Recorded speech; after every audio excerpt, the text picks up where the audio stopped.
All right, everybody, welcome in to another episode of the NFL Seekers podcast. Today, we're coming at you with some post-draft NFL power rankings. We're going to be ranking each team 1 to 32, just, our thoughts of how the rosters are looking right now in this current moment. We're not really projecting forward because we're going to have a power rankings episode really every month and just kind of update it from here. So I'm really excited to talk about it. How are you, Stores? I know you just got done with some nice yard work this Saturday morning. How are you? I'm doing good, man. I've been going.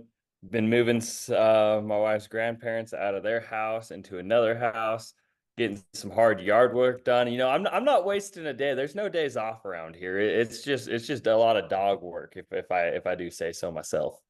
He's in the trenches doing all the hard work. No, no, just all the labor. You got to respect it. I respect it. We want to just get right into these rankings too, because we got a lot of teams to talk about. I feel like we've got a pretty controversial rankings. Some people might not like these, especially NFC fans.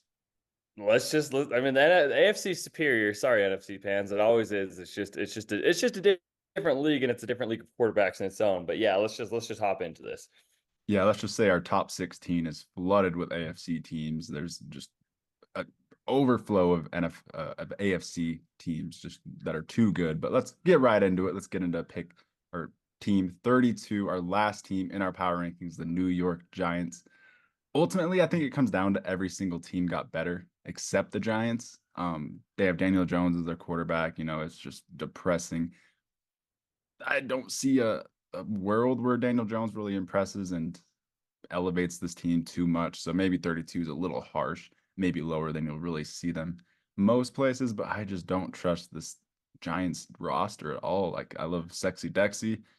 You lose, Xavier McKinney, you lose Saquon. You're by far your two best players outside of Sexy Dexy. So I don't know. I don't think that Dexter Lawrence and Malik Neighbors are really carrying you to too many wins. So I think it just comes down to they might be the one team in the NFL that got worse over the offseason. I 100% agree. And I feel like it's just the coaching staff. This is kind of like their last hoorah. So Brian DeBall, Joe Schoen, I can't Shane. remember his. Shane. Yeah, Shane. Yeah, Joe Shane, the general manager. Um, I feel like they're just this is the season. They gotta either win some games or they're out. And I'm on the side of they're gonna be bad. The Daniel Jones contract was a terrible decision, sadly for them, and it's gonna hurt the team and it's probably gonna cost them their jobs. But yeah, I mean, as of right now, the Giants roster, they're I don't know. I'm not a big believer in. I mean, Brian DeBall and his first season was awesome, and it seems like his true colors really showed in year two. And it was a disaster class. And so, I mean, he's really got a lot to prove this year. But yeah, as of right now, I can't put a team, below the Giants.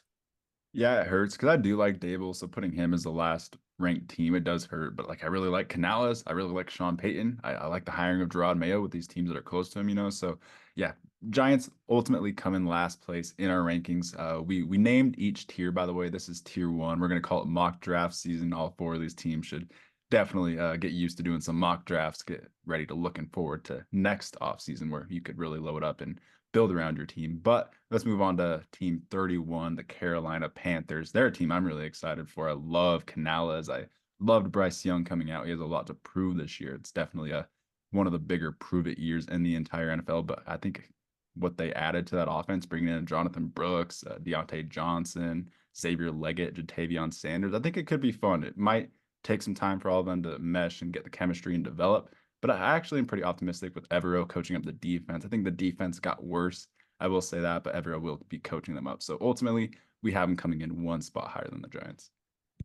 Yeah, and again, obviously a little bit more optimism surrounding this team because you can't get much worse than they were last year. But it'll be really fun to see what Bryce Young is able to do and prove in year two. I mean, last year he had no weapons. Now he's got Xavier Leggett. They bring in Deontay Johnson. You go get the best running back in the draft and Jonathan Brooks. And then you even draft Jatavion Sanders. So, you've got offensive weapons, and that's what Bryce Young was really lacking. They spent big time on offensive linemen in free agency. So yeah, it's time to see what Bryce Young's really made of, and I wouldn't be surprised to see them in a tier two ahead if it just really clicks. But I expect it to probably take 2 years to click. Yeah, and Canales has really just hit wherever he's gone. He's just really helped upgrade the situation. He's really helped, you know, upgrade the offense. So I am confident that it might take some time, but this team will start doing better. This offense will definitely look a lot better. It will be a lot harder to game plan against. So we have them at 31, one spot higher than probably most people have them, to be honest. But let's move on to our 30th team, the New England Patriots. Really, really excited for just the outlook of Drake May in general with this team. 100%. I mean, that was the right pick. It was the best pick. It gives your franchise something to really look forward to. And then, I mean, on top of that, you go get him two high-end wide receivers in Javon Baker and Jalen Polk in the draft. So that'll be really fun. Those will be three young key pieces, key cornerstone pieces for your franchise moving forward. However, I don't love the entire roster. I'm very excited. I'm very optimistic for the future with Drake May. But yeah, I don't think the roster on paper is good enough to really compete and really be competitive in the AFC East or in the whole NFL. It ultimately comes down to Drake May's starting left tackle is Chuk Okorafor. That's going to need a big improvement. It's really, we're just looking at 2025 and hoping that we can get a top, tackle in next year's draft. We do have the Patriots higher than most people just because I really do think that Drake May will elevate. You could see a world where he's CJ Stroud and he's just, I know that Texan situation was a little bit better, but you could see a world where he just completely elevates this whole situation around him and he might be CJ Stroud as a quarterback. So he could make this team a lot better than that 30 spot, even. So we're higher than them, higher on them than consensus. And I think it'll stay that way as long as they have Drake May as a quarterback. We don't really expect him to start week one, by the way. And I think that's fine. I think that's actually ideal. Just let Brissett go out there until you feel comfortable with May. And I'm very confident that May is that guy who's my number two quarterback in this class by far. But let's move on to the Denver Broncos at 29, finishing out this tier one. And my only note that I put for the Broncos is enjoy the Nuggets and Avalanche, Denver fans. It's just for this year, roster wise, the Broncos roster is just not looking pretty. And I am a Broncos fan, so I'll just be completely honest. I love bringing in Bo Nix. I think it's damn near the perfect quarterback for Sean Payton. It's going to be really exciting. It brings a high floor because he's just such a smart quarterback, so accurate that it will really help this team. He's going to be able to take command of the offense week one, which is pretty rare for a rookie. He's maybe the most ready to play of all these rookies. So I do like that. I love the off season. I love the draft for the Broncos. I think they got better this off season. The only problem is every single team other than the Giants got better this off season, and the Broncos might be lacking some of that high end talent on offense, especially. You got Sertan on the back end of that defense, but the edge rushers, you're really going to need Jonah Ellis to hit and become a complete gem in the third round. Offense is a little bit scary with Javonte Williams. I'm not the most optimistic on his outlook. He just looked like a completely different player last year compared to his first two seasons after that injury. And, Sutton's not really that dude. So you're going to really need to count on Troy Franklin to carry that offense in year one. So it's just a year out at least. I think the Broncos have the most cap space in 2025, probably going to have a top five pick. So it's definitely an optimistic outlook for the future, just not for 2024. The Broncos got to pay for their past sins with Russell Wilson and really got to they got to recover. I mean, they take a big hit from Russell Wilson. It's going to be like the most dead cap money ever.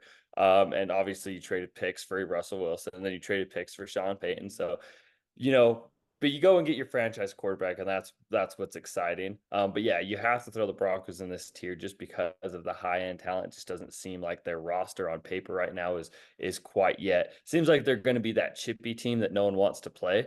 That's kind of how I look at the Broncos. I feel like they're the trap team. You're like, oh, we're going to go and beat the Broncos, but they're going to be really chippy. Sean Payton's going to be a really chippy coach. But yeah, you just can't quite put them in this tier ahead. They have to stay in this last tier. But yeah, like you said, the future is very bright and optimistic. But this season you're kind of paying for your past sins. Yeah, and I'm just going to be honest. Broncos fans can't get mad at this ranking at all. Like, I almost went out of my way to push them up. You'll see them at 32 or 31 in every other ranking. So we are higher than the Broncos than anyone, just because, like you said, they are going to be a tough out. They have Sean Payton coaching them up at the end of the day, and he kind of manufactured a little win streak last year. Could do the same this year and hurt their draft stock again. But let's move on to the next team, Team 28, the New Orleans Saints. I don't think either of us are very too high on this team just because of Derek Carr. And Derek Carr is just so abysmal, so stagnant. He's just a stagnant quarterback. He's scared in the pocket. It's kind of crazy to see an NFL quarterback veteran, be scared in the pocket, be scared to get hit, but he truly is. It's crazy to watch. It's a joy to watch, honestly. And this tier is going to be called the glimpses of upside and hope tier because I think you could kind of see all five of these teams definitely outperforming this ranking. Like, one of these teams could definitely maybe sneak into the playoffs because there is some upside with all five of these teams. So with the Saints, the upside is bringing in Spencer Rattler for Derek Carr, if I'm just being completely honest. So until then, sorry, Saints here at 28. Yeah, you can only go so far with Derek Carr. He's just, not the most competent, not the best quarterback. And the Saints, they just their management, everything drives me nuts because they keep just kicking this can down the road. And it's gonna be brutal, man. It's gonna be brutal. I can't believe they still have Cam Jordan on their team. I mean, it's just there's a lot of pieces on this team and Derek Carr that they just have, and they're old. They're old pieces, they're paying tons of money and their upside is only so high, but the Saints truly believe that they can compete every year. But I think this is the year where they finally realize that, man, we're in for a hard reset, not a competitive rebuild. It's got to be a hard reset. I mean, we got to move off Derek Carr, we got to move off these heavy contracts, and we got to start building through the draft and collecting a bunch of draft capital, kind of like the St. Louis, or sorry, not St. Louis Rams, what the hell? Los Angeles Rams did when they ended up getting 14 late round draft picks, and just you have to build through the draft and really develop these guys and reset these contracts. This roster is in such an awkward state. Your stars are like Alvin Kamara, Derek Carr, I guess, if you want to call him that. And then you've got Cameron Jordan, Marshawn Lattimore, all who are like kind of on their Taysom way out. Hill Yeah, yeah, literally. and Demario Taysom Hill. Davis, Demario Davis, like all of them are kind of just on their way out, and it's just an awkward window because this team is just not win now at all. Like their roster is just not good enough. They proved that the last few years in a terrible division. They're just not good enough, and now there's actually a really good team in that division. So I don't think either of us are going to be high on the Saints this offseason, unfortunately. But stay tuned to our deep dive episodes, and we are optimistic for Spencer Rattler. There is that. But let's move on to Team 27, a very, very polarizing one. I could see them being a lot lower on rankings or a lot higher. The Washington Commanders, they bring in Jaden Daniels at pick 2. Both of us were low on the pick. We'll just be honest. We thought Drake May was a tier, multiple tiers above Jaden Daniels as a quarterback. That's okay. We'll go away from that conversation right now, talking about the Commanders. When you look at their 2024 outlook, I think Dan Quinn gives them a decent floor on that defense. I think that defense will actually be outplaying like what people are currently expecting them to play like. I think bringing in that really strong interior trio of a D line and Deron Payne, Jonathan Allen, and now Johnny Newton, who, by the way, Johnny Newton has some injury red flags that are apparently has to get another surgery. So I guess that's why he fell. It's a little bit scary, but once all three of them are healthy, that's really awesome. He can really just fill in for Jonathan Allen when his contract's up at the end of the year. And Dorrance Armstrong is edge one. Definitely something that scares me. That secondary really, really scares me as well because Emmanuel Forbes shouldn't start. I don't think he will start. And it's Benjamin St. Juste and Michael Davis out there with a rookie Sanders still. So I love the safety room. That corner room scares me. Edge room scares me. I don't know what the ultimate upside with this team is, but I will say the strength is that run game with Jaden Daniels, man. He's going to be hard to game plan against at first. He's going to be pretty electric in the run game, but he also probably gives the 30-second impact as a passer day one in the NFL. Like, just being completely honest, he is the worst passer in the NFL day one. So he has a lot to work on, and it'll be interesting. I think we actually might be a little bit higher on the Commanders, me talking through this, but they do have a solid roster and a decent floor with Dan Quinn. Yeah, you like what Dan Quinn brings to the team, and he's going to bring a strong defense, whether they have stars or not. He's coached one of the better defenses in Dallas, for the last 5 years. So I do like that hiring. I don't know if Dan Quinn was my favorite coach. I feel like they really missed out on the opportunity to get Ben Johnson. I feel like they fumbled that bag. But Dan Quinn brings a veteran presence, and it'll bring a solid defense to Washington. But yeah, I mean, the Commanders are exciting. They got a lot of young pieces. You add Ben Sinnott, you get Luke McCaffrey on top of Terry McLaurin and Brian Robinson. And then you got old ass Austin Eckler toting the rock back there too. So, they're not, on roster, they're a pretty filled out team. But yeah, you worry a little bit about, the ceiling of all these players and how far they can really reach and how competitive they can really be with the top dogs because they are such a young team. But it'll be exciting and it'll be interesting to see if Jaden Daniels can prove us wrong. Because yeah, like you said, we're not the highest on him. I don't think, and I agree. I don't think he's the best passer. I mean, I think he's a system quarterback. And so if I think, if they can get a quick hitting system where they get these quick outs, quick throws, I think he can do okay in that. So it'll be interesting to see how that offense looks this year, especially with all the young pieces. Yeah, and not to bring up more negatives, but Brandon Coleman is a third round pick to be your left tackle. Had to have been the worst pick in the draft, maybe other than Jane Daniels. So, it maybe other than Penix and Aurora as well. So, yeah, I just didn't really love the draft for the Redskins, just being completely honest. I think Cornelius Lucas has to start at left tackle day one. And if it's Brandon Coleman, then end Jaden Daniels' career already, you can just call him a bust because I don't think he'll be able to stand upright or live with Brandon Coleman blocking for him as a left tackle, who I thought was like a seventh round guard. So yeah, just talking through this, I might be a little bit lower on the Commanders. Sorry for no positives here. I just love the casual Redskins. And Yeah. then Yeah, once they start heating me up, I start calling them Redskins. Just natural. It's just yeah. oh, it's awesome. Rip the Washington Redskins, man. Rip Yeah, them. one of the best logos and uniforms in sports. It's okay though. We'll move on to team 26, the Vegas Raiders. And don't hate us, Raiders fans. This is honestly higher than you'll see than most places. I feel like I am higher on the Raiders than most people. I think Gardner Minshew, who will be the starting quarterback. I see too many AOC lovers saying that he's going to start. Gardner will start, but I do think he's leaving a perfect situation. That Steichen offense was catered towards Gardner Minshew. So, moving over here with Getsy, it will be a lot different. It will, be a step down, but he does have a pretty fun situation. He has Devontae Adams. He has, you bring in Brock Bowers with Michael Mayer. I think that's a pretty dang fun duo considering Brock Bowers is just like a wide receiver. Use my wide receiver four in this draft pretty much just because he's such an offensive weapon. So I like it. I like the outlook. I like the players. I think Max Crosby is the best defensive player in football last year. I really do. I think he should have won defensive player of the year. I just think he had the best impact and he's the most valuable defensive player in the NFL. So I think that boosts them up a little bit. You bring in Christian Wilkins next to him, that will really help. So I am a little bit higher on this Raiders team, although with Minshew, you are kind of 1 year out. You're kind of a quarterback away.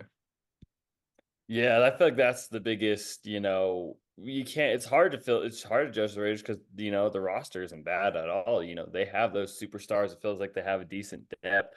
I really like the Brock Bowers selection, but you're also heading into the season with Gardner Minshew and Aiden O'Connell as your quarterback 1 and 2. So it's just like, how confident can you be in a stacked AFC, and especially even in the AFC West, you're going against Mahomes and Herbert. And then a young Bo Nix, and you feel like the odd man out at quarterback. And I mean, the entire division with CJ Stroud. I mean, it's crazy. I mean, there's so many young, good quarterbacks. Anthony Richardson, even Will Levis, and it feels like the Raiders are just that team that hasn't found their quarterback. And I don't know, the draft. I feel like they really hit on their first two picks with Brock Bowers and JPJ. But Tom Telesco, I feel like he's just a weird roster builder and a weird roster construction guy. And so I don't I don't feel like they added much depth this offseason. I feel like, he goes out and makes like one splashy free agent signing, Christian Wilkins, gives them a bag. But then the depth and everything behind that, if one player gets hurt, you feel like you're screwed. And so I've lived through this. I've seen the Tom Telesco draft era and free agency, and I don't know. I don't know. It's interesting. It scares me.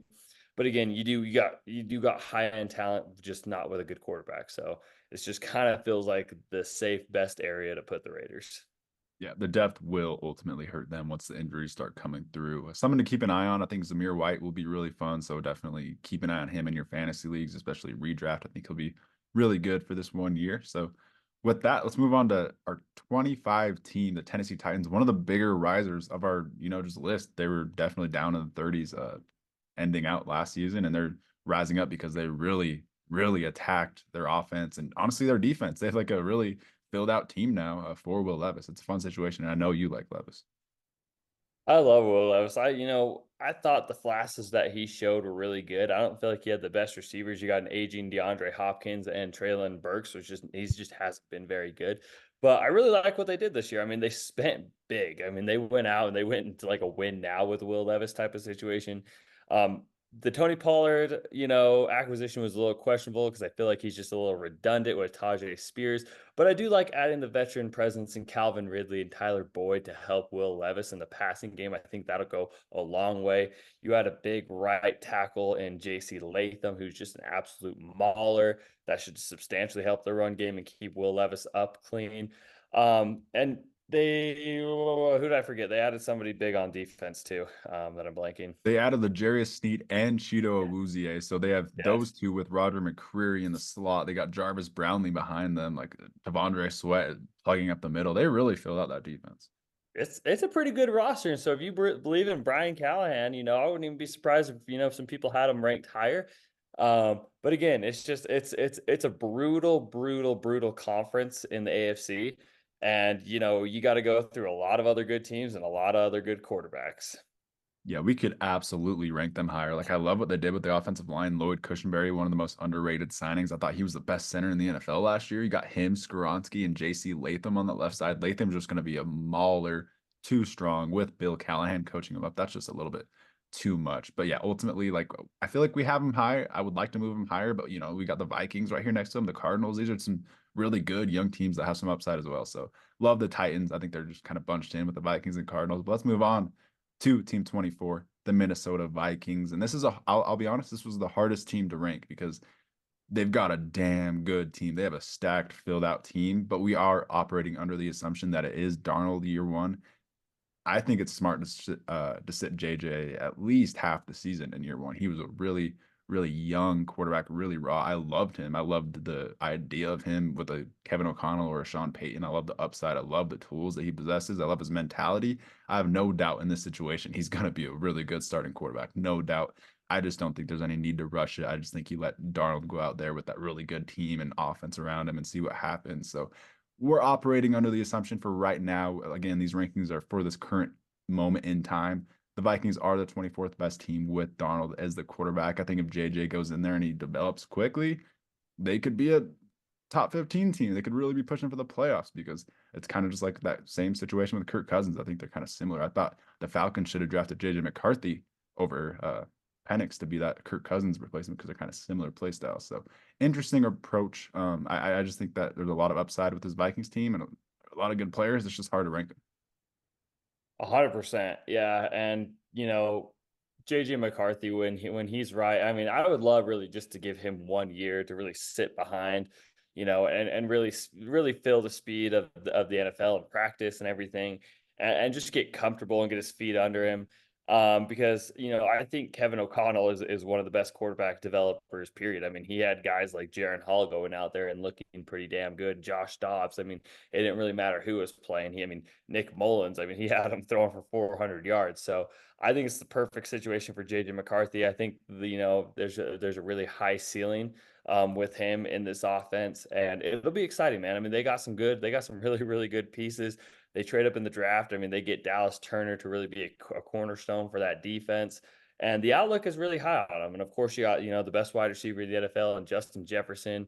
You got Aaron Jones on a 1 year deal here. So that'll be interesting. It'll be interesting to see how he does. He comes over from the division rival Packers. So they're going to be an exciting team.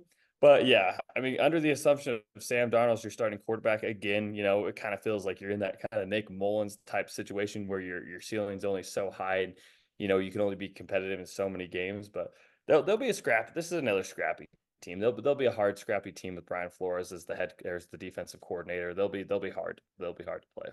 Yeah, it's a star-filled team, so I could even see a world where Darnold just succeeds in the situation because there's so honestly like an easy situation around him. You got Darisaw blocking for you with some really, really damn good weapons, but don't even need to go over because everyone knows how good those Vikings weapons are. So let's move on to Team 23. We'll move on to a new tier. This is tier 3. We're going to call it the capped ceiling question mark tier just because I don't know if I can see any of these 5 teams winning a Super Bowl, if I'm being honest. We have the Colts at the top because they do have that Anthony Richardson type of alien who could, really develop and hit that next step. But we'll start it off with the number 23 Arizona Cardinals. I had to put them higher than most people just because I'm really excited for this team. I think there's a world where this team can make the playoffs and just take a incredibly big jump from having that 4th pick last year.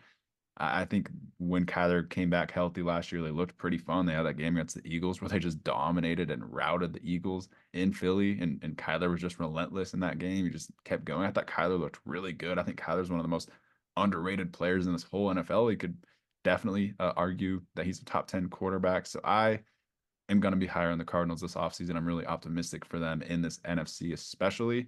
I'm really, really excited to watch them. So I love this team. I love the youth and I love the draft. You bring in Marvin Harrison with Kyler, that connection is just dangerous. I feel like this is going to be a team that's going to be a riser, for us throughout the season and, throughout the couple months, when we do our final power rankings before, the season kicks off, I feel like we'll be higher on the Cardinals, but yeah, I've never really liked the way that Jonathan Gannon and, they've assembled, and, not, sorry, not, yeah, the GOAT, Newsom. the GM, Yeah. Ozzie News, wait, no, it's not Ozzie Newsome, it's, Oh, are you talking about Fontenot? Or wait, no, oh, Monty Austin Fort. Okay. yeah, Monty, sorry, brain fart right there. The GOAT, the general managing GOAT in his second year. I love the way that him and Jonathan Gannon have assembled and really done this roster. I like their draft. I mean, I thought they brought in some really fun pieces, and obviously you get Marvin Harrison Jr., which is just your star wide receiver. He's probably going to be the best wide receiver since Larry Fitzgerald for you. I feel like they really filled out this offensive line. You add Max Melton, Darius. Sorry, I'm just blanking because there's so many names going through my head. Robinson. Darius Robinson from Missouri, who they add. I feel like he's going to be a fun piece for Jonathan Gannon on that defense. Trey Benson, to be an eventual successor to James Conner is going to be a really, really, really, really fun 1-2 punch. So, I really like this roster. I think they're competitive. I've always liked Kyler Murray. I've never understood the Kyler Murray slander. I feel like he is a really good quarterback, and I will say he is a top 10 quarterback, period. I believe he's that good. And in the NFC where it's just not as competitive as the AFC, the Cardinals could absolutely, absolutely be playoff, pushers and contenders. Yeah, I just really trust Jonathan Gannon to coach this defense up, coach the secondary up, maybe turn Darius Robinson and Max Melton into just complete dogs, and then Marvin Harrison, Kyler Murray, Trey McBride, James Conner, Trey Benson. I think that's a core that I can definitely get behind. I love that they're slowly improving the offensive line. They didn't, attack it too big, but I love Will Hernandez and Paris Johnson. I don't mind Jonah Williams. I think it's okay. It's an upgrade at least. So we'll call our shot on the Cardinals being better than most people think, and we'll move on to Team 22, the Tampa Bay Buccaneers. So full disclosure, we both made our own power rankings and merged them together. This is one that we were a little bit far apart on. I was a lot lower on the Buccaneers than you. I think you had them a lot higher. So I guess I will kind of explain why I had them so low. I think a lot of their games last year were just insanely close. I think they still only won 9 games, and it was still a little bit sloppy at times. There was like a time in last year where they almost lost the division to the Panthers. So there was just I don't know. I thought the season was a little bit less impressive than it kind of appeared with that playoff win against the Eagles, who were just a complete mess. So I don't know. I just think the outlook going into 2024, you kept the exact same team. This team literally just ran it back. They re-signed Baker, Mike Evans, and Antoine Winfield, which is totally fine. But I just didn't love the other additions too much. I think this is one of the teams that just stayed stagnant. There was maybe 2 teams that just stayed the exact same and ran it back. And I didn't think this team was good enough to run it back like that. And you might be getting a little bit worse on the offensive line. I don't know. I think I'm just a little bit lower on this Buccaneers team in general. No, I respect it. I really love what Baker Mayfield did last year, and it will be interesting to see if he can do it without Dave Canales, as that offensive coordinator who he really thrived under. But I feel like they still got their good pieces. They retained Mike Evans again. You're running back Mike Evans, Chris Godwin. You get Jalen McMillan, who's going to be a fun piece to that offense. Rashad White. But yeah, I mean, yeah, their offensive line is a little iffy. You lose Carlton Davis, you trade him away. You didn't really improve too much at the pass rusher. I mean, you're running back with Yaya Diaby, who, I think is great, but I don't think their edge rushing tandem is really anything to write home about. So I get why you could be a little lower on them. I guess I'm just banking on that Baker dog in him. And, the division did definitely get better, but, I think that they can compete with, anyone in their division. That is the other thing you brought it up. Dave Canales leaving. Like I said, I love Dave Canales, and he's kind of shown to be the quarterback whisperer. And I'm not the highest on Baker Mayfield as a quarterback. He was great last year. Do I think he's going to repeat that performance? That is ultimately why I do have the Buccaneers down here. Is just without Canales, I don't know if Baker's going to be elevating him too much over some of these AFC teams we have ahead of him that have a little bit more upside, in my opinion, a little bit more well-rounded rosters. Although I do love Graham Barton. That was a great pick. I forgot to mention that one. I loved that pick. That was a steal. I like the Tyke Smith pick as well. So this team will be competitive. They're going to be a hard out, like this tier indicates. But let's move on to team 21, the Pittsburgh Steelers. Hard to rank them. Feels like they're here every single year. Ultimately, it comes down to them having Russell Wilson as their quarterback. I watched every Russell Wilson snap last year. It was rough football. It's going to be hard to win with that as your quarterback, kind of bringing you down almost. Even though they have like a damn near perfect roster as well. I think the Steelers roster is Super Bowl ready if they had that quarterback figured out. I'm almost really excited to watch Justin Fields. I would say week 5, looking at their schedule, week 5, Justin Fields will get his first start. I don't see Russ lasting a month in this just situation with Arthur Smith coaching. It just feels like it's going to end gross and like a disaster. The Steelers have the hardest schedule in the NFL. Definitely a reason we have them at 21. Like, Russell Wilson versus the hardest schedule in the NFL at the end of the day. It's not going to be, easy. He was really helped by Sean Payton last year, and that still didn't translate to wins. He couldn't beat the Patriots in a win and get in the playoffs game. And it was really all on Russ losing that Patriots game just because he has no pocket presence, just no feel for the pass rushers, and he just panics when he sees pass rushers. He's just not, I don't know, man. I just am very low on Russell Wilson as a quarterback. No, I totally understand, and it's hard because yeah, you look at the Steelers and you're just like, I don't know, man, but they really have knocked these last 2 draft classes out of the park. I mean, I think they had the best draft class in the last 2 years in a row. They literally did not miss on a pick. So, I'm very optimistic about that. And I mean, Russell Wilson just has to go out there and play serviceable football. I mean, if he can't, I I would be pushing. I mean, I think Justin Fields is the better quarterback. I'll be honest. I think Justin Fields should start. He won't, obviously, unless something happens with Russell Wilson or the season just takes a plummet. But I like the Steelers team. I like what they did. I think they got some tremendous value in the draft with Peyton Wilson and Roman Wilson, and I mean Logan Lee. I mean, just all these low key underrated prospects are just really going to help this team. They beef up their offensive line again. I mean, I really like the roster in general, and so you know, I mean, I don't know, like any Mike Tomlin's able to take Kenny Pickett, Mitch Trubisky, to a playoff push and a winning season. I feel like he'll be able to do that with Russell Wilson or Justin Fields. Yeah, they'll definitely be competitive. They'll be hard outs. I think that the AFC North is just so tough, so impossible. I do think that they're alone as the 4th best team in that division, just simply because of Russell Wilson. I will fully acknowledge this roster is perfect outside of quarterback. So once that's figured out, you'll be skyrocketing up these rankings. But we do have to just acknowledge how bad Russell Wilson was last year, even in a good situation for him. And Sean Payton really manufactured the offense for Russell Wilson. Arthur Smith doesn't really fit Russell Wilson's play style, so they're gonna have to, figure something out there and have another mesh like what Sean Payton and Russell Wilson did because there was a clash of play styles there. So yeah, it just feels like another mess to me, another situation ending badly. But let's move on to team 20, a team that I feel like we're too low on and I kind of hate it. But the Jacksonville Jaguars, I think this team can catch absolute fire and they definitely could easily out perform this ranking. I think they actually had a pretty good offseason. I like what they did to build around Trevor Lawrence. I think they definitely upgraded the weapons when you consider it was just kind of Calvin Ridley is that number 1 option last year. And now you've got Brian Thomas. You still got Christian Kirk is that really good slot option, but you've got Gabe Davis on the outside as well.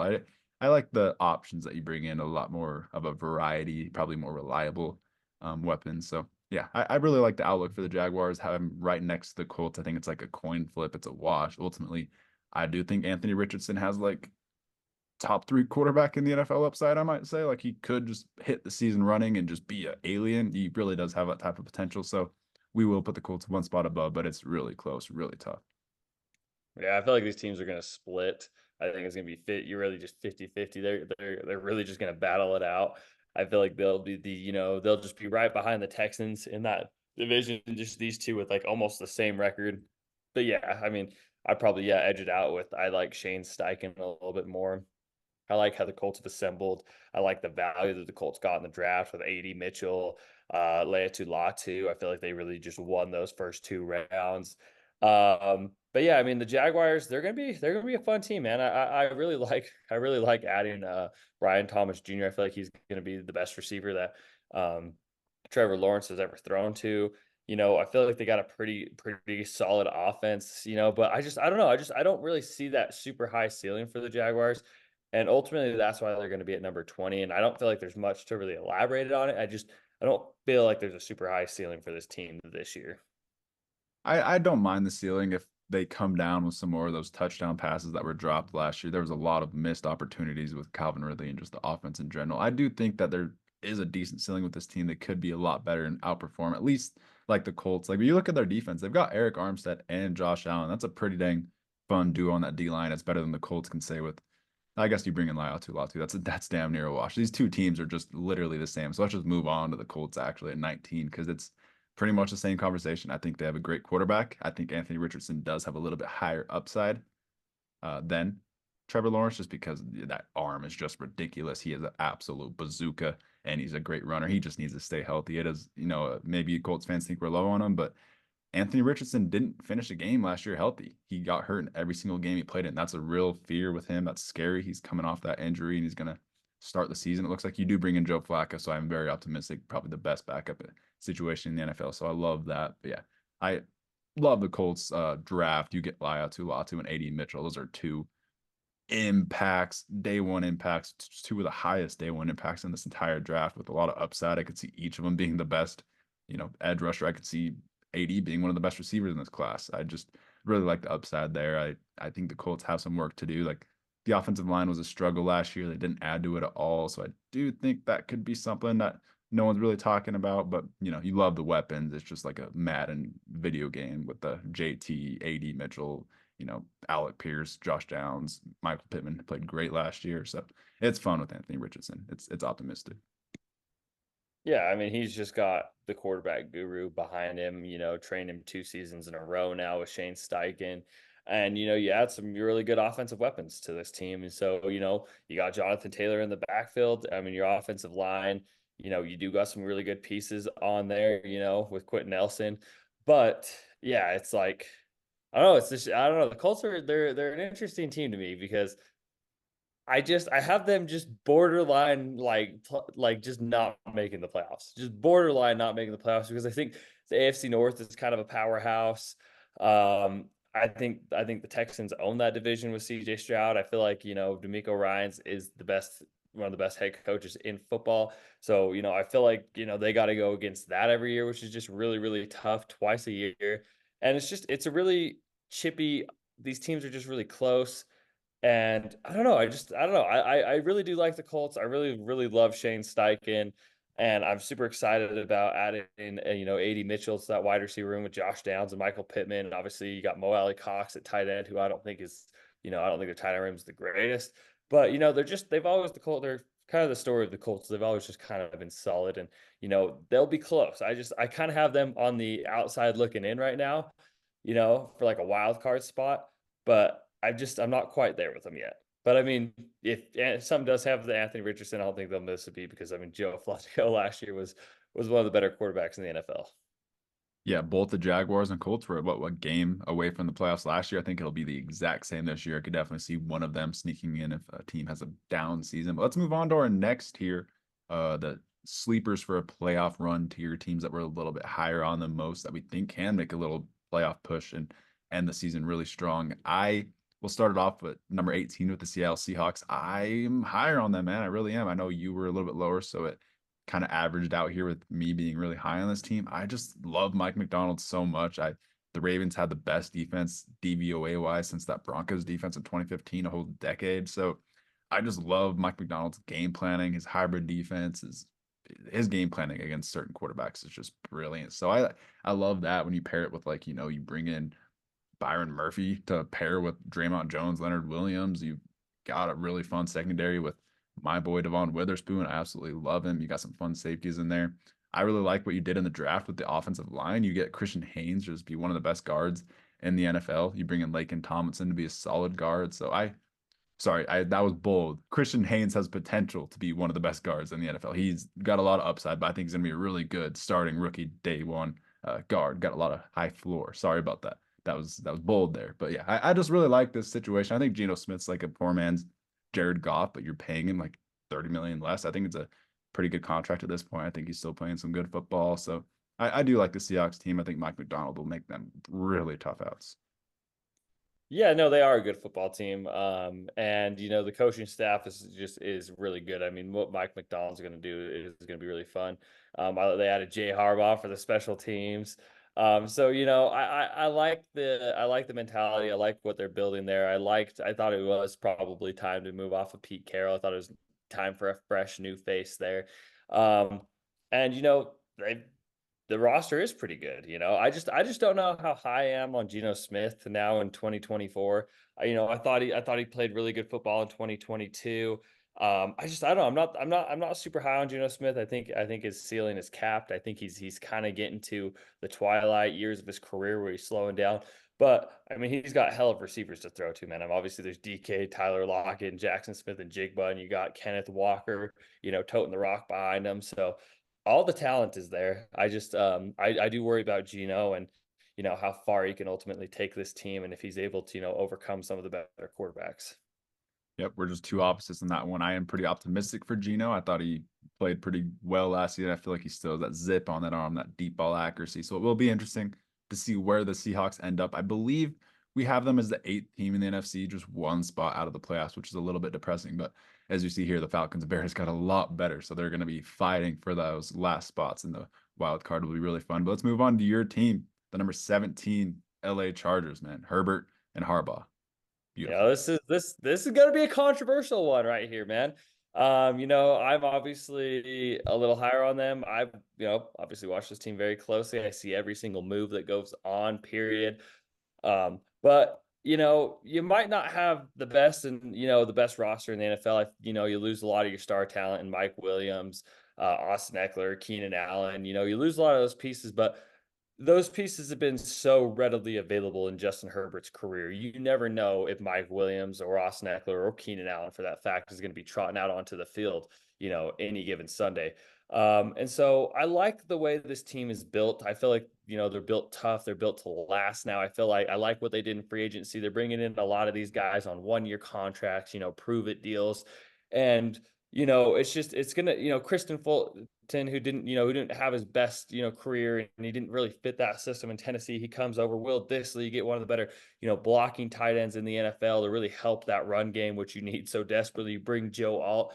The Chargers are just built to last 5 quarters. I feel like that's where they're gonna outlast teams. And that's why I kind of put them right here in the middle of the pack. I don't feel like they're overbearing with talent. I feel like the roster kind of is like a 7-win roster, but I feel like Jim Harbaugh, with his tenacity and everything, I feel like he adds you another 2 to 3 wins, which is saying a lot for a roster that's really built to be a 7-win team. I feel like Jim Harbaugh is just going to bring that roster to a 9 or 10 win team. And sorry, I'm very passionate. I'm going to go on, but I feel like they're going to be built a little bit tougher this year. They got something to prove, and I'm just really excited to see Justin Herbert, honestly, with the running game that works. This if it doesn't work this year, then I don't know, something's terribly wrong. But you bring in Greg Roman, Joe Alt. I mean, it's just you're building this team to run. You've got Gus Edwards, J.K. Dobbins, Kamani Vidal, and it should be a totally different team. The culture has changed, the organization's changed. However, you do play in the AFC. Your ceiling is only so high against these really good teams. Obviously, play Mahomes twice a year, but I just kind of have them as that middle of the pack team where they're going to be chippy too. They're going to be that chippy team that no one wants to play because they're going to be hitting hard and they're going to be playing hard under Harbaugh. Yeah, you hit that right on the head. You literally just pretty much stated what my notes are. I said the Chargers have a long way to go roster wise. They've got a lot of holes on that roster, but Harbaugh, Herbert, and that offensive line does bring the floor up tremendously. They really are just going for the Lions formula where they're going for that perfect offensive line, and then they can really build that run game with multiple pieces to use in the run game. And then you've got that nice quarterback. And Herbert can be a point guard, obviously, but he has that alien robot potential too to really elevate things. That is where this 17 spot comes in, is the Chargers do have more upside than like, these other AFC teams, these Steelers, these Jaguars, these other teams a little bit below, just As the because quarterback. it is There's a Justin tier Herbert. with the quarterback. Yeah, it's really Justin Herbert and really Jim Harbaugh too. It's just those two really elevate this team, and that's where you get a little bit more upside. So, that's kind of where we're coming from. People may not agree, but that's kind of where my stance is on it. Yeah, you can argue he's a top five quarterback. He's got a great situation around him. They really are going for that Lions formula. So I think it will just come down to a lot of the defense. The defense will need to kind of keep up with that smash mouth, run the clock out style and kind of keep those games low, those scores low. And then I think that would really complement it. So it will kind of go down to Minter's defense. The Chargers will be one of the more fun teams to watch, just with the whole new staff coming in, and that is something else too that does bring them down a little bit. Is just it, we've seen it the last few years when teams have fully new staffs coming in, a lot of new pieces. It does take a little bit to click, a little bit to gain that chemistry. So the Chargers will be one of the more just interesting, more polarizing teams to watch. I am excited for it. And just a funny little stat, but Justin Herbert is 21-4 when his defense holds opponents to under 27 points. That's So, insane. so Brandon Staley, you were an evil man. Jesse Minter, please save this defense. Justin Herbert is capable of winning any game as long as they can possibly keep up. When the defense is just allowing touchdown after touchdown, it's hard for any quarterback to keep up. And he's 21-4 when his defense holds teams to under 27 points, which is just ridiculous. Yep, and that is my ultimate fear. That's why I have them a little bit lower than you, and it brought the ranking down just a little bit. Is that defense does scare me. There's some real holes on that, and Minter is going to have to really manufacture some damn good defense there. So with that, let's move on to Team 16, the Atlanta Falcons, another NFC team that we do have making the playoffs. We have them as a seventh seed, and I actually, do we have them as an eight seed? I don't know. This NFC is going to be really close at that wild card race is going to be very close between the Seahawks, Falcons, Bears, some of these teams. It's going to be really fun. But ultimately, I think this Falcons team can be a contender in the NFC if Kirk Cousins really clicks with Bijan, Drake London, Kyle Pitts. I don't see why this team can't just be insanely exciting in the NFC. I think there's a lot of upside there. It does hurt a little bit that you take Michael Penix in a win now window when I really thought that they were going to go win now and try to go win a Super Bowl right now. I genuinely think that hurt their Super Bowl chances of getting a high end blue chip defensive player in there. You get Latu as the number one defensive player off the board. You insane pass rush set day one. He's got an insane upside or insane floor and upside, really. So I think that impact would have just been a lot smarter. You can find Michael Penix's in every single draft. So I just think that move. I know the owner and GMs thought they were big braining it and they really liked Penix and he was their number two quarterback or whatever. I still think it's just a terrible, terrible decision. You have to take a look at your roster. Even if you like a guy, I like a lot of quarterbacks in the draft, but if I have Justin Herbert as my quarterback, I'm not really considering it. I think Harbaugh really liked JJ McCarthy. I don't think he was considering him. So the Falcons just kind of got pretty. They were just I don't think it's going to work out, man. I don't think it's going to be a smart move. I 100% think Penix is awesome. I loved him. I think he's going to be good for the Falcons in that situation. It just wasn't a good pick for 2024 when you're clearly trying to go all in with Kirk Cousins as your quarterback. I just thought it was a bad approach. Like, yeah, you just really have this like 3-year window to win now. And you're picking in the top 10, you have the chance to get a really, blue chip player. You can go get a blue chip offensive lineman. You could have gotten a blue chip defensive end corner that you desperately need. They should have gotten Dallas Turner or Latu. That should have been the pick there. It really elevated. I wouldn't even mind if they went like Byron Murphy. You just add somebody who's that blue chip type of prospect to your defense that so badly needs it when you're in a win now situation. And now you're going into 2024 and you have the highest quarterback salary period. You're paying, Michael Penix is a top 10 pick. He's going to be making like, what was it, 18 plus $million or something? It was something crazy. So you're paying Kirk Cousins 40 something million and you're paying Michael Penix $18 million, for the next, few years when you just really could have invested that capital into something that helps your team win more. However, they do have a really fun roster as it is still. You've got Bijan Robinson, you've got Drake London. You hope Kyle Pitts develops into something fun. You add Darnell Mooney. You've got, you've got some, solid pieces in Clark Phillips and AJ Terrell on your defense. But it's just, is that enough? You just really needed that extra piece to really help push yourself. But they are a good team. They are a good team and they have a lot of upside. It's just, it was a head scratching, off season for the Falcons. Yeah, very head scratching, and it ultimately affects their roster, man. Like that defense has holes. Let's move on to our next team, the 15 Chicago Bears, who I think you could put a whole tier above the Falcons because they don't have holes. They drafted responsibly. They hit on all their needs, really. They drafted a punter in round 5, sure, but they still traded back up for their last need, an edge rusher. They don't have any needs. Eberflus coached up this team beautifully last year. This defense was a top 5 defense by the end of the season. You add that with a situation on the other side of the ball with Caleb Williams, Romo Dunze, Keenan Allen, DJ Moore, Cole Kmet with an awesome offensive line. Kieran Amagaji is the 6th man on the offensive line in case one of them isn't good. Like this team is loaded. This team is perfect. I would put them a whole tier above the Falcons just because of how bad the Falcons draft was. I'll just be honest. So this Bears team, locked, loaded, playoff lock. I'll give you that right now. As we were doing our draft prep and our draft episodes, I said every time we talked about Caleb Williams, the Bears will be a playoff team. Now it's not even bold. They're favorites to be in the playoffs. So their playoff locks. Really optimistic for him. You could move them up. You could move them close to the top 10. There's just a lot of good teams.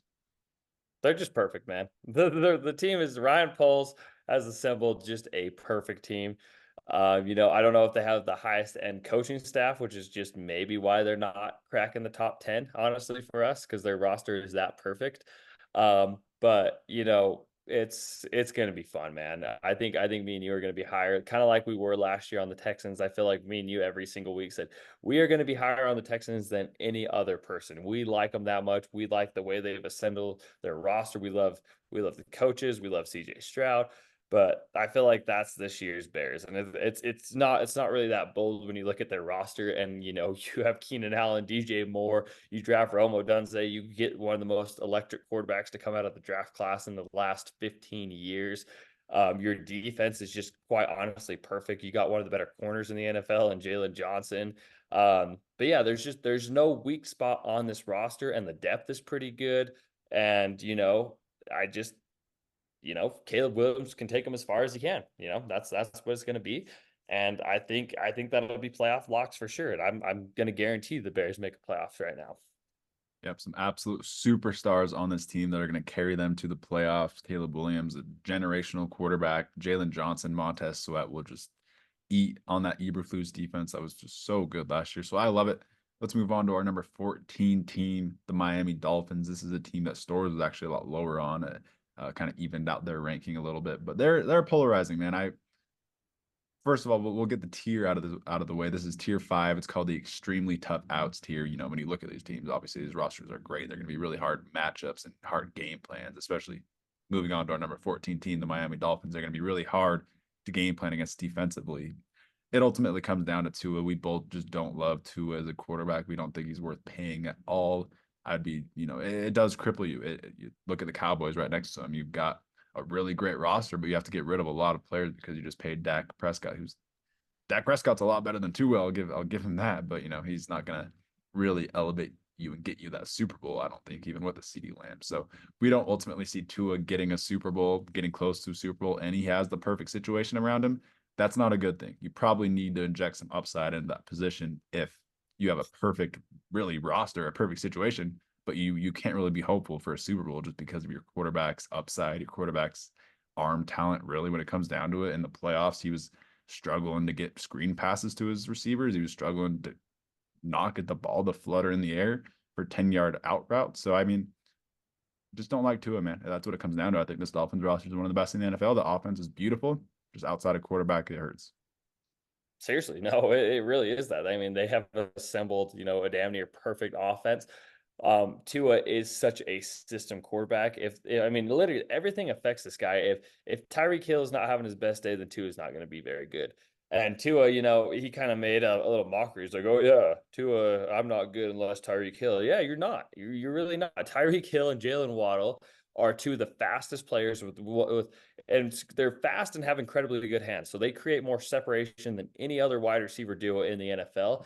And, if the weather and the environment and these guys aren't separating, then Tua, he can't deliver. If he's under pressure and it's not, this quick hitting passing game and these guys aren't getting open, so fast, then, he just struggles. He's just, yeah, I don't know. I mean, I think Tua is good enough to obviously to be a starting quarterback in the NFL, which he is, and the team can win under him.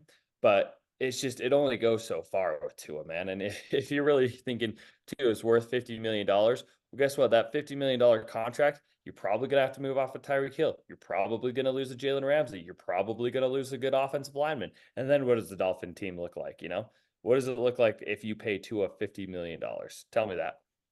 Yeah, exactly. And injuries ruined this team last year because of depth. And that's, not to sound too negative, but we were low on this team's draft because you really needed to attack offensive line. And they bring in Patrick Paul, who's fine. He's got upside, but you need someone to play right now on the inside, first of all. And then you're going to need to figure out a Teron Armstead replacement. You can't expect him to play a full season at all, at all. So, yeah, there's just a problem on that offensive line, especially once one person goes down. It's almost abysmal.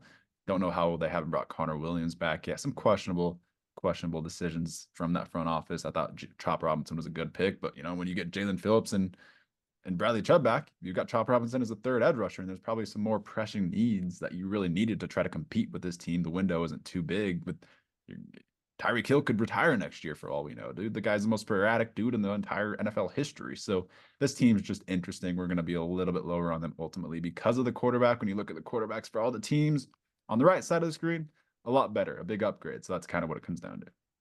Yeah, 100%. But yeah, I mean, look, we talk negatively. It's really just Tua slander. We'll be honest. It's Tua slander in the chat. He's just not that good of a quarterback. And, you can only go so far with Tua. But, let's move on to the Dallas Cowboys at number 13. A team that's just had such an incredible roster, is just always right there, but can never, ever, ever, ever finish and can never, ever make a postseason run. And, they address, their offensive line this year again, so they get stronger there, so that they keep, the famous Dallas Cowboys offensive line being strong. But I mean, sorry, am I blanking? Do we add any good receivers? No. Ryan Flournoy. For some reason, in my head, I just blanked. I was like, have we added somebody to help CeeDee Lamb yet? I mean, the Bro, dude. Jalen Tolbert is the wide receiver 3. Oh my gosh. Brock Jake, Hoffman is your starting center. they're a good football team, though. I mean, when you have CeeDee Lamb, I mean, Dak was playing some MVP football last year. I mean, they're running back. They're running it back with Zeke, which is kind of funny. I don't know how that's gonna go. I mean, I feel like he does good in that system, but he is just old now. He's just a little old and slow. Um, your defensive line. I mean, you lose Dorrance Armstrong. I mean, Trayvon Diggs is going to be back from injury, so you pair him with Deron Bland, which is a pretty sexy corner duo right there.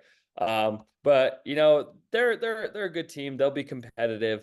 They will probably make the playoffs because the NFC is just weaker, and they're chipping, and good enough to get there. It's just I don't know if I see the Cowboys getting over the hump, really. I feel like their time is kind of come and gone. I feel like they've had the perfect roster. I feel like they've had all the coaching staff in place to get it over the hump. But I mean, you do lose the Commanders coach Dan Quinn. So I don't know. I mean, he had that defense playing incredible, Super Bowl winning football really with that defense. So I don't know. I am a little, for a team in this tier 2, I am maybe a little bit more iffy on them, but I mean they'll be back in the playoffs. I just don't. I see them as a first round exit again. Yeah, so what I said with the Buccaneers, there were 2 teams in the NFL that ran it back, and one team that got worse, which was the Giants. And the 2 teams that ran it back were the Buccaneers and Cowboys. They ran it completely back, and you're talking about getting over the hump. The hump would be that number 12 team next to them, the LA Rams. How are the Cowboys going to beat the LA Rams? That's the hump. I don't see them. They bring in Zeke and Tyler Guyton. Is Zeke and Tyler Guyton going to get you over that Rams hump, who have a really fun offense? They really bring in some fun defensive pieces, and you lose Dan Quinn. Their defense might be better than you now. So yeah, I think that hump is like the Rams type of teams where I could see the Rams making a Super Bowl run. Kind of could see the Cowboys making a Super Bowl run, but at the same time, you got Mike McCarthy. Dak Prescott played literally perfect MVP football last year, along with CD, who played perfect MVP football, and they still couldn't get over the hump. So yeah, I think you're going to need to add more than Zeke and Tyler Guyton, who I thought Zeke was awesome last year. I thought he looked way better than he should have. Kind of surprised me how good he looked. So I like that. I think it's fun, but he's going to be in a huge committee because of the age. The upside just is a little bit scary with Mike McCarthy in there. And we'll move on to Team 12 because I think this LA Rams team is just a little bit better. And I think Stafford played some of the most underrated football in the NFL last year. I won't say he was as good as that.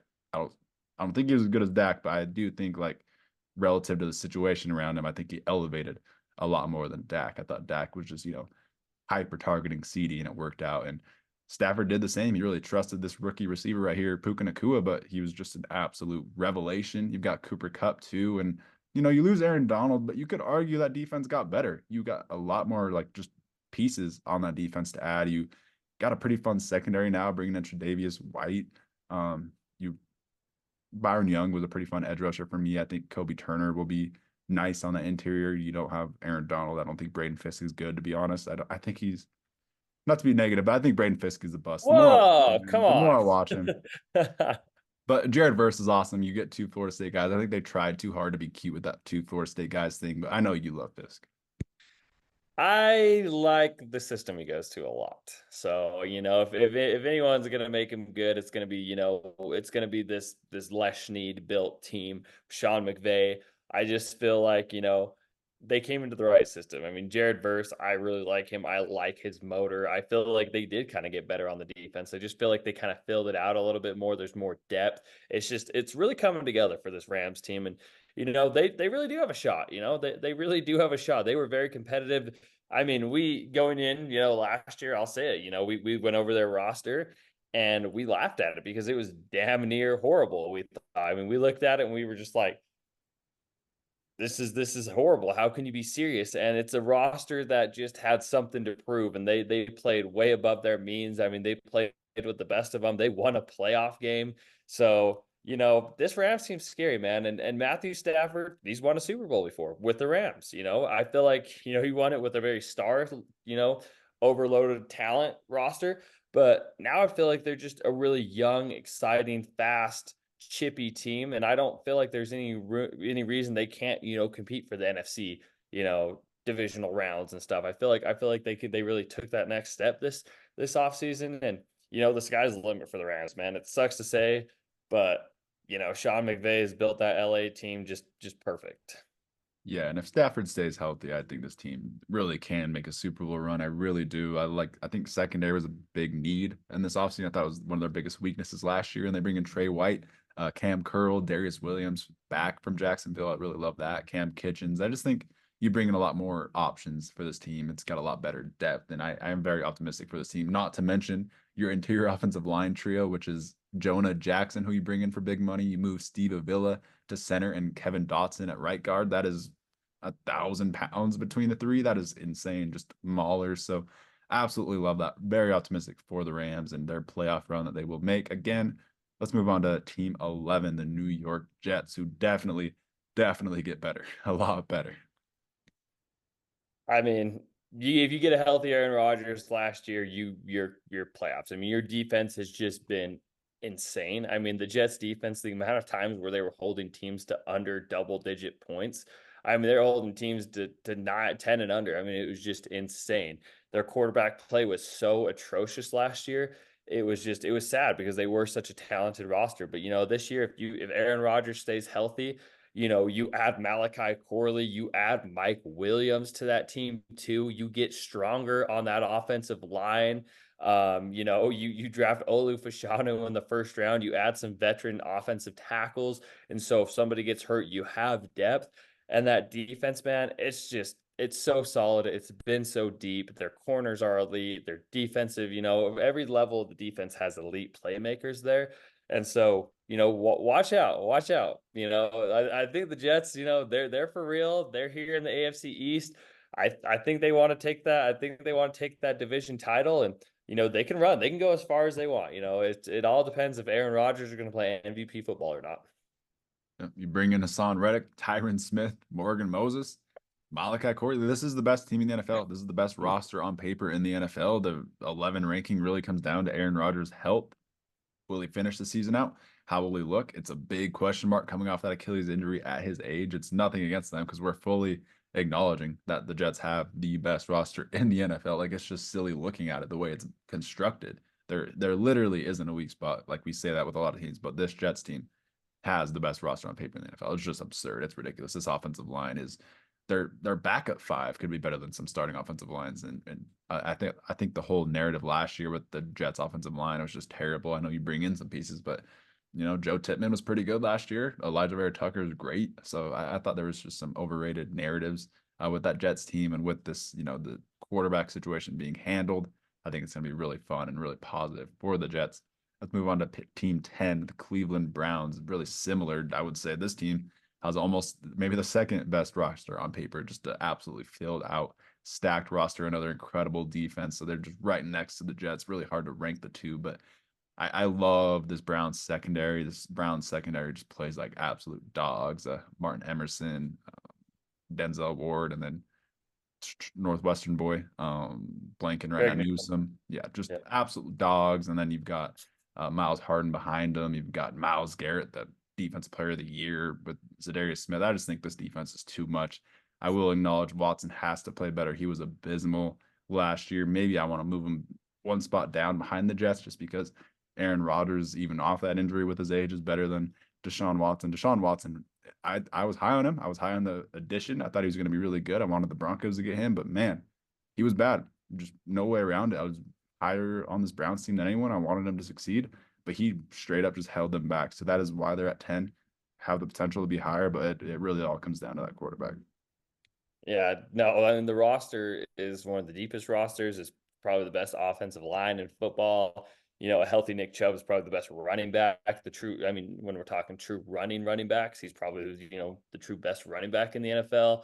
Um, your wide receivers are fun. You got a great tight end, David Njoku, and yeah, you're right. There's not much to talk about. It comes down to, can Deshaun Watson play, you know, can he play Pro Bowl caliber level of football? Can he be what he used to be in Houston? We have not seen that yet in Cleveland. He has just not had that high of a ceiling. Obviously, he played a little hurt last year, but yeah, I mean, this roster is so good that it really doesn't matter who's playing quarterback. But if you're going to get over that hump, into these next tier of teams, Deshaun Watson's got to play at that, Pro Bowl, all pro type level. So it's just, he's got to prove it to us. Absolutely. You bring in Jerry Judy should be a fun addition opposite of Amari Cooper. There's just a very great roster here. This offensive line, like you said, probably the best. I really like Mike Hall from Ohio State. Bringing him in, I think is going to be an awesome interior defensive lineman with crazy upside. So that's just a luxury of riches for this team. Zach Zinter is going to be a great guard one day when he's fully healthy. So love this Browns team. They've got so much depth as well. It's just a messed up roster, honestly, how good it is. But with that, let's move on to our next tier of teams, the Visions of Super Bowl tier of teams. You can definitely see all these teams making that Super Bowl run. They can just see it every night when they go to bed. They're just close, just a step away. And we'll start it off with the Buffalo Bills at 9. Finished second in the conference last year, even with Diggs like completely dragging them down. So I think we're going to be higher on the Bills than most people. This is definitely top 10 is going to be higher than you'll see them really anywhere. But they finished second in the conference last year with a pretty disastrous season. So I just think that it might end the same. The roster is definitely worse than like all these teams bunched next to them. Even the Jets and Browns have a lot better of a roster than this Bills team. But it ultimately comes down to you have the second best quarterback in the NFL. You have Josh Allen, just a complete alien robot elevating things. He's going to just put some numbers up this year, just some fantasy numbers, just because he is just going to be carrying this team like how Drake May was playing in college, just an absolute Superman ball, hero ball from Josh Allen. It's going to be fun. You do bring in like a fun core of pieces. You got James Cook and Ray Davis. You got Kincaid as that wide receiver one for me. I just absolutely love him, love him. But you bring in some fun options with Keon Coleman, Khalil Shakir, Curtis Samuel. I think Keon could be really good in this situation. It's where I wanted to see him land. And the reason we're having them at 9 as well is everyone has their defenses really, really regressing and being pretty bad. But Matt Milano comes back. It's an automatic net positive for this defense. He was such a leader for them, just so good in coverage, so smart. I am positive that defense with him and adding Cole Bishop as well, it's going to be better, 100%. Addition by subtraction. I mean, it's just Josh Allen's got to play Superman football, man, and he can take them as far as they go. I do like them clearing out that toxic locker room. You get rid of Stephon Diggs, who's just drama, man. He was just not good, and he was playing horrible football towards the end of the season. So you go get a rookie wide receiver, Keon Coleman. You bring in Curtis Samuel. You got Dalton Kincaid. So I think that's good enough. I think that's good enough for Josh Allen. He's that good of a quarterback. But yeah, it's gonna be ultimately up to him whether he elevates this team into a top 10 team or not. So I believe in Josh Allen. You believe in Josh Allen. We're probably going to be higher on this team, even with not the best roster. But with that being said, let's move into number 8 and let's talk about a roster that's just damn near perfect in the Green Bay Packers. Dan, I know this is one of your favorite teams, but literally not a hole. Yeah, speaking of perfect roster, this Packers team kind of went into the offseason with like two needs, maybe safety, maybe like left tackle. They get Xavier McKinney, the best safety available. I guess age-wise, at least, you could argue Justin Simmons is better right now, but Xavier McKinney definitely for the future outlook. I loved that signing, one of the better signings really all offseason. You bring in Josh Jacobs just because why not? Just for kicks and giggles, just to upgrade at a position that you didn't even need to upgrade at. It's just crazy stuff. I just absolutely love this team. Jordan Love last year was playing true top 5 quarterback football. He was just surgical as hell. He was, in my opinion, maybe the most intellectually smart quarterback. He was on the same exact wavelength as LaFleur the whole season, just playing some beautiful, beautiful, beautiful football. This 8 spot might be a little bit too low. I think we're fully acknowledging they will finish the season top 5. Like I think these power ranks are just for right now and in this current moment because I think the Packers are going to finish the season in a top 5 power ranking spot just because this roster is so fun. It's so young. They were the youngest team in the NFL last year, playing as good as they did, completely going into Dallas.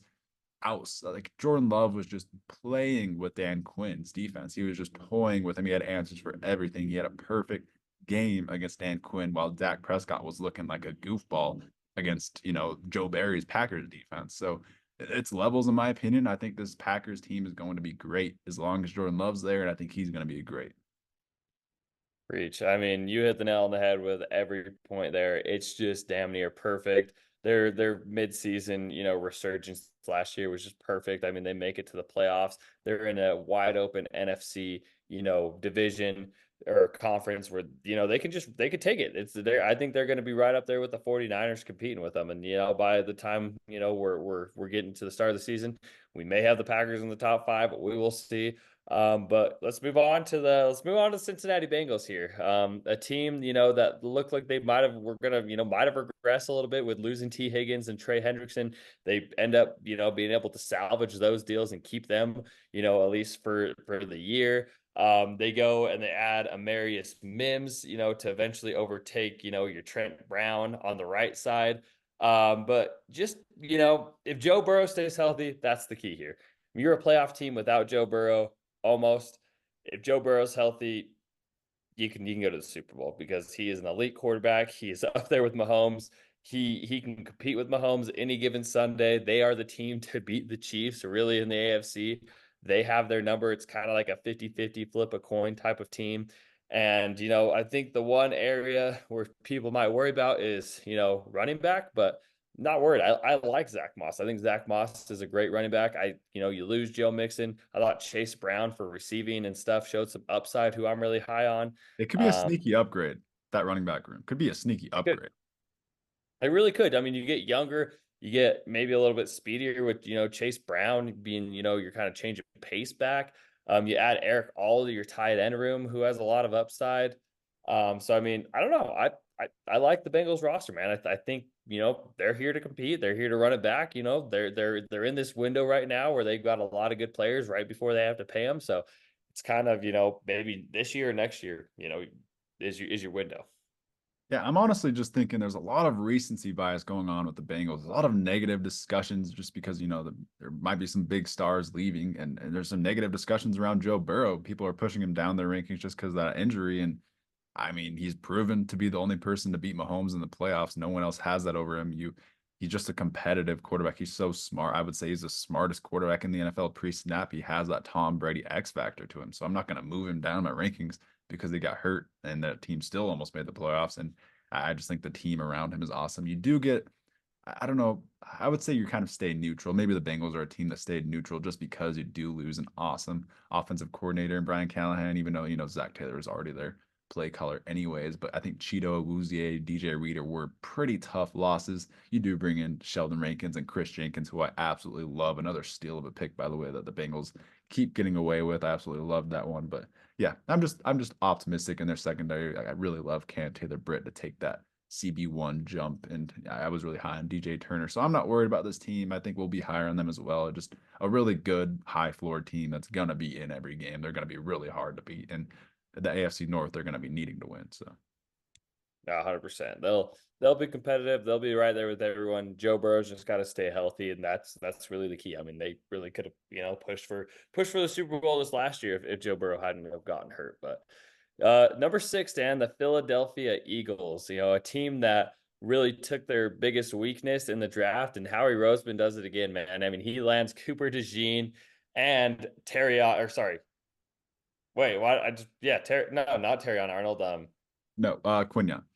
Quinyon Mitchell. Sorry, I blanked. I blanked the CB one. He lands Cooper DeJean and Quinyon Mitchell. They absolutely attack the secondary that was so weak, and really, they're the point. The reason why the Philadelphia Eagles just absolutely got embarrassed come the end of the season is because their corners were bad. They were bad, and they got exposed, and teams started exposing them for that. So they go out there, they kill the draft again, as Howie Roseman does.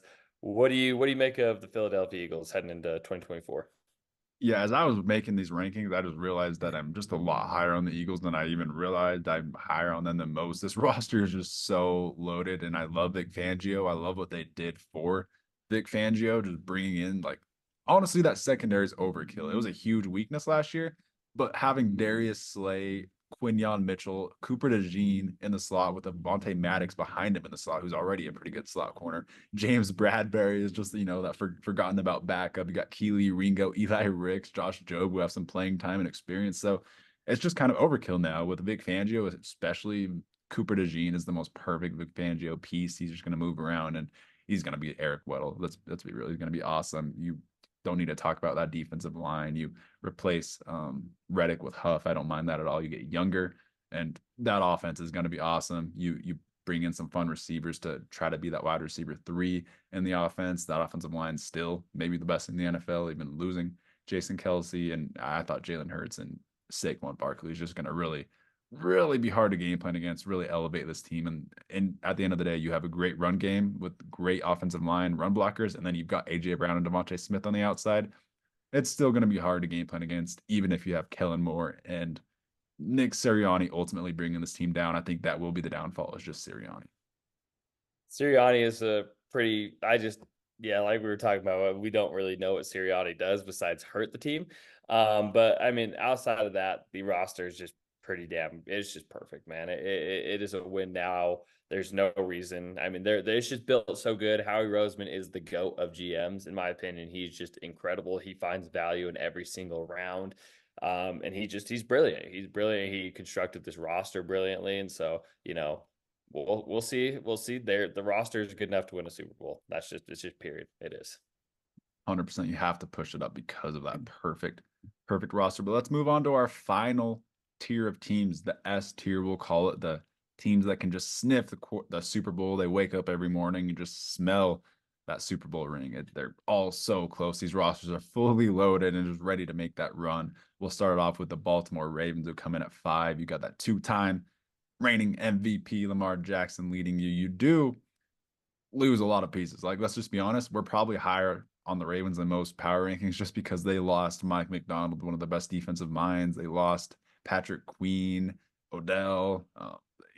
They at least you bring back Madubuike. That's definitely nice, but you do lose some pieces. Geno Stone on that back end. You definitely do lose some pieces just because of how good you performed last year. I think this Ravens team was like the best team in football ever, like DVOA wise, and their defense was the best in the last decade. Just awesome performance last year. It's hard to like move them down rankings. They're going to be right back into things week 1 with the Chiefs. I'm sure that'll be a very, very competitive game. So yeah, this Ravens team is like, I feel like you just have to rank them top 5. They're the Ravens. They have Harbaugh. They're just going to be back as long as Lamar Jackson's healthy and Mark Andrews is there. Like, they're just going to be the Ravens. Let's be real.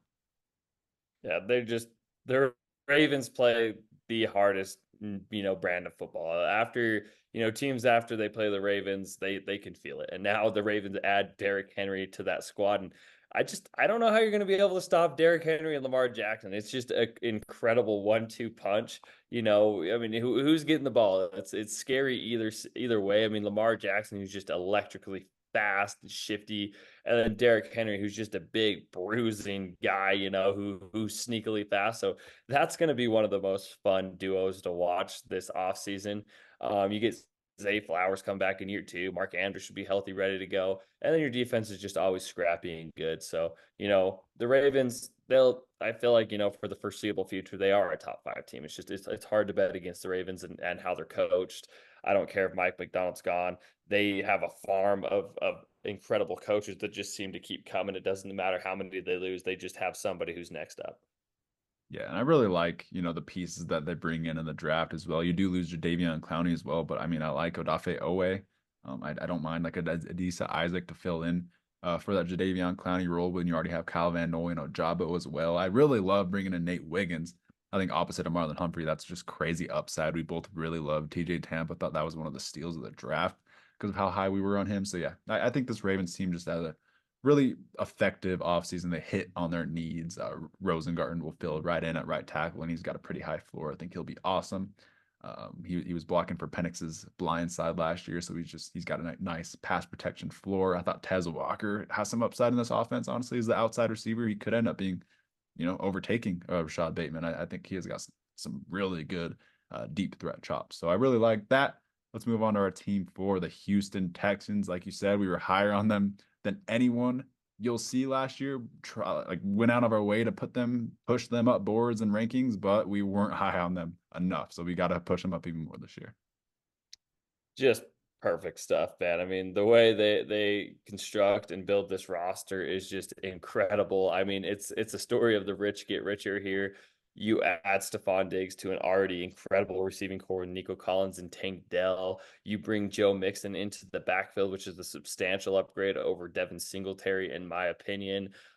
You go into the draft and you get Kamari Lassiter, who is just an absolute dog. He's going to fit into that DeMeco Ryans system so perfectly.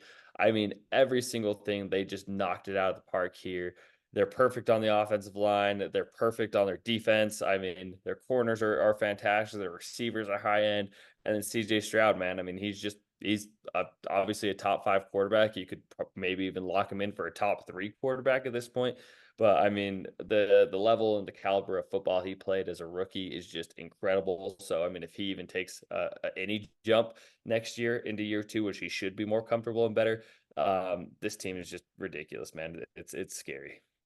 Yeah, they're somehow running it back with Bobby Slowick. Somehow doesn't get poached by a team to be their head coach. I thought that's just completely silly. Like, why would you bring in Dan Quinn if you're the Redskins and not a nice young offensive mind? It just interesting roster building, but the Texans benefit. They have just a beautiful, beautiful roster all around. They already kind of had a filled out roster, so now they just attacked the star of talent, bringing in Stephon Diggs, Joe Mixon, Daniel Hunter.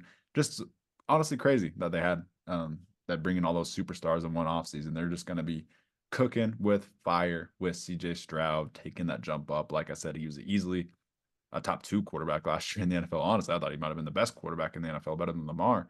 But yeah, moving forward, he's definitely a top three quarterback option. Moving forward, he's just so fun, going to elevate. I thought the Texans should have got the Chiefs matchup week one. I thought that was even more of a fun matchup than this Ravens Chiefs matchup. So we don't even need to talk about it much. Everyone's excited for the Texans. It's just beautiful stuff, really. Oh, 100%. And I mean, we'll just move into the next team who's somehow running it back again with a coach that somehow did not get stolen in Ben Johnson and the Lions. I mean, again, another team that had some weaknesses and addressed it. I mean, you go and get Terrion Arnold, which was one of the biggest steals of the draft. You trade for Carlton Davis. That was your weak spot of your team. You immediately upgrade to 10 full there. You've locked down some of your best three players, Amon-Ra St. Brown, Jared Goff, and Penei Sewell for the foreseeable future. But yeah, I mean, just one of the nittier grittier best coaching staffs in the NFL. And they're running it back again. They're able to retain pretty much everything and able to get better in the process.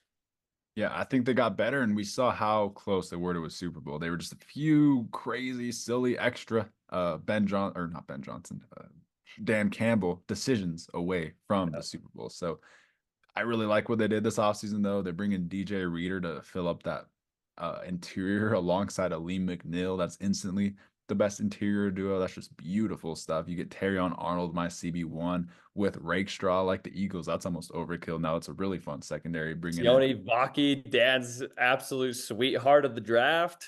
Yep, you get Carlton Davis via trade. You bring in Sione Ivaki to play anywhere, really. You could play secondary. He can be the best receiving running back in the class. Like I said, he was announced as a running back. Beautiful stuff. He's listed as the RB3 right behind Gibbs. And man, if he gets any snaps on that offense, Ben Johnson using him, he's gonna be a fan favorite. He's gonna be electric and he's gonna take some screens to the house, honestly. I just love Vaki. So happy they drafted him to be a running back.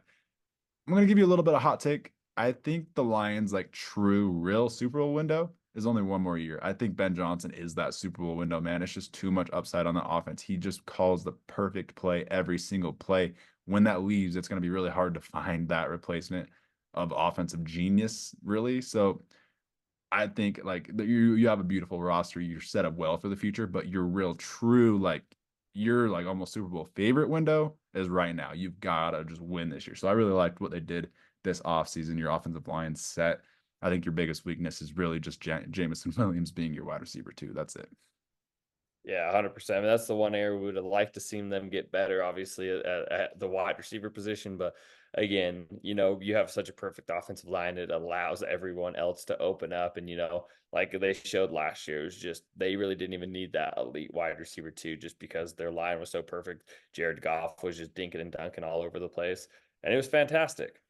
Yeah, Sam Laporta will be one of the best receivers in the NFL. I guess let's get that out of the way. Sam Laporta is just Yeah. going to Yeah. be fantastic this year. So he could be their wide receiver one, their best outside option. So I really like him and Amon-Ra elevating this team. Let's move on to team two, the San Fran 49ers, a team that benefited from those Dan Campbell extra blunders and calls at the end of the NFC Championship to go to the Super Bowl. We got our two Super Bowl teams, top two for now until proven otherwise. So San Francisco 49ers, just a juggernaut last year. They ran through every single team except for the Ravens, who Mike McDonald kind of had Purdy's numbers. So I don't really know if they'll have that same problem with no Mike McDonald on the Ravens anymore. So I think the Niners will just get through the season, with no problems. They didn't really have injuries last year. That was really nice for them. That really helped them just dominate, especially at the end of the year. So like if they stay healthy, they're like I said, one of the best rosters in the NFL. You bring in Slick Ricky Pearsall to be that slot receiver. It's you get better really just because of that. You get that third option.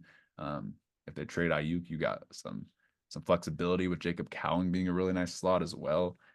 I thought Renardo Green's going to be a really good starting corner on the outside. So I do like you bringing in that those big needs. But I do think they should have attacked offensive line more. I love Pooney.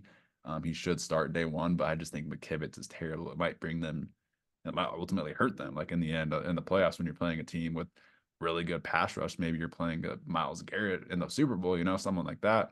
That's gonna be your ultimate downfall. You're not gonna Brock Purdy's not gonna be able to get away from that with McKivitz blocking him. So, yeah, I do think they should have attacked offensive line more. Maybe that's why they're not number one. But other than that, damn good roster. Superstar deep. I mean, it's just it's there's yeah. I mean, they did not skip a beat. They do add some positions they need. I mean, Ricky Pearsall will be kind of fun in that offense. I don't know what ends up happening if they will. I don't know if they retain all three of the receivers, or sorry, the other two in Debo and Brandon Ayuk.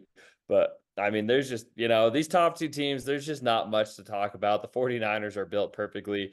Kyle Shanahan has been, just one of the innovators of, of coaching. I mean, people will copy what Kyle Shanahan does because he's so successful. And then, if we're just moving into number two, it's the same. It's Andy Reid and Kyle Shanahan. They're both geniuses. It doesn't matter what it is. Those two are the two top head coaches in the league. They are the innovators. They are the creators. They are, light years and tiers above other coaches in the NFL. And that's what ultimately makes these teams so special. But obviously, put it in the Chiefs at number one. Just, we have to. You prove it. You prove that the Chiefs aren't the best team in football. They've done it in back-to-back years. We've locked them in as, they don't have the best roster. They're the run first Chiefs. It doesn't matter because when it comes to crunch time and when it really matters, who wins the game. It's Patrick Mahomes, it's Andy Reid, it's Travis Kelce. As much as most all 31 other teams don't want to see the Chiefs, and want to and be, oh, they lost Tyreek Hill, oh, they lost, L'Jarius Sneed. It just doesn't matter because you have your three core pieces, and as long as you have those, until somebody else has a dynasty and can prove that they can beat this team, the Chiefs are number one. Yep, we were critical of this Chiefs team last year just because the offense was pretty stagnant. The first half of the year, it was tough to watch, and we'll hold our hands up. You put it in the notes. We're gonna put the Chiefs at one until proven otherwise because they're 2 years in a row. They've got the best quarterback of all time at quarterback. I'm not gonna shy away from saying that. He will end up as the best quarterback of all time. He's the best physically of all time. He's that dude. He just gets out of every situation. He prevails always, and he will prevail any situation. And this Chiefs team got better. Like, let's be real. I think their one weak spot was Wanya Morris, who just got in trouble for pot at left tackle. But you bring in Kingsley Suamataia, who was a fantastic pick.